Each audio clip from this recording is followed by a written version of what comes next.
Canon EOS R8 review. With the introduction of the R50 and the R8, Canon further teeters on the edge of having too many cameras rather than too few. The biggest complaint about Canon when it first entered into mirrorless was that it only had a single offering, nowhere near enough for the company's DSLR shooters to make a full-time switch. At the time, competitors had complete systems with models for different customers and at different prices. Well, you can't say that Canon doesn't have a well-rounded lineup of mirrorless cameras anymore. I tested the Canon R8 for several days at a press event in South Carolina, and I walked away impressed. Canon reps described the R8 as a solid option for the photographer moving up the ranks towards cameras like the EOS R6 II, the R3. And it's an excellent choice for that user. But the camera is also a terrific second camera for the pro, and could even work as a primary camera for many wedding and event photographers. It takes the best features of the R6 II and puts them into an affordable, comfortable, and functional body, albeit one with some sacrifices to keep the price and size down. I coupled the camera with various lenses in my time with it, including the new RF2450 f4.5 6.3 ISSDM. I found that shooting with Canon's excellent higher-end lenses yielded great results and made me sometimes forget that I was shooting with a downmarket camera. Truth be told, I like the size and the weight of the R8 better than that of the R6 II.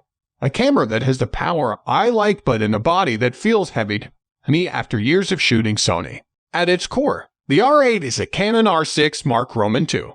The sensor, processor, and AF systems are the same as on that higher-end body but arrive with a scaled-back set of features. The 24.2 megapixel full-frame CMOS sensor has dual-pixel autofocus and a DigicX processor.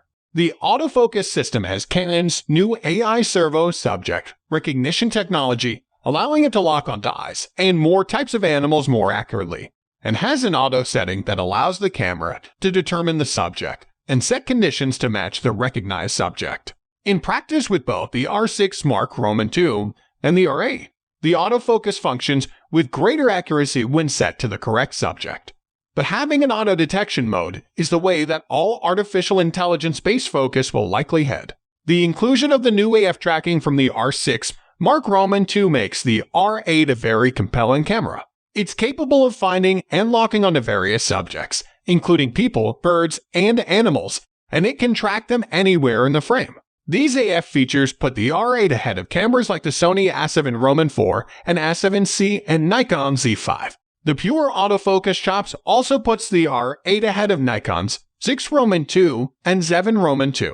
The significant difference between the R8 and the R6 II is a lack of in-body image stabilization on the former. I bid a fond farewell to the readers who got to that sentence and decided this wasn't the camera for them. This limitation is much more important than the other differences in the camera versus the R6 II. Many high-end photographers would only return to a camera with image stabilization. While I thought this would be a deal killer for me, I also found that when I coupled the R8 with Canon's image stabilized lenses, it performed very well for portrait and landscape photography.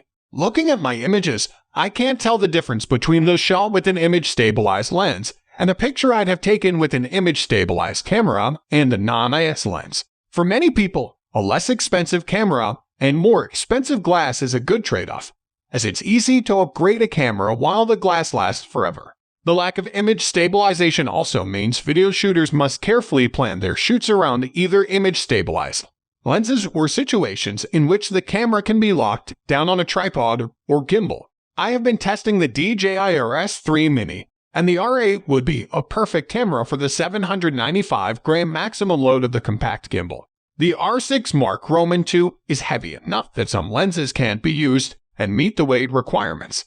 The rear LCD screen is identical to the R6 II, though the EVF is smaller and has fewer dots, unlike the R6 II.